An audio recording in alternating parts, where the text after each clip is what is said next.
আজকে আমি বানাবো চিংড়ি মাছের ভর্তা। তার জন্য কড়াইয়ে আমি সর্ষের তেল দিয়ে একটা বড় দেখে পেঁয়াজ, একটা টমেটো, অনেকগুলো একটু বেশি করে রসুন দিয়ে ভালো করে এটা ভেজে নিচ্ছি।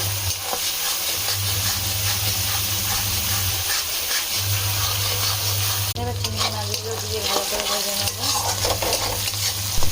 দিয়ে এর মধ্যে অনেকগুলো কাঁচা লঙ্কা দেবো, যে যেরকম ঝাল খায়। কাঁচা লঙ্কা ধনে পাতা দিয়ে দিয়েছি, দিয়ে আর একটু ভালো করে নেড়ে নেবো।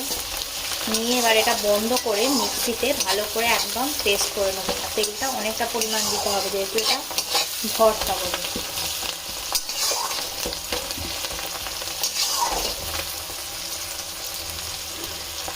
মিক্সির মধ্যে ঢেলে নিয়েছি, নিয়ে এবার এটাকে বেটে নেবো। আমার এখানে চিংড়ি মাছের ভর্তা মিক্সিতে বেটে নিয়েছি, একদম রেডি। যে যেমন ঝাল খাও সে সেরকম ঝাল দিয়ে করতে পারো।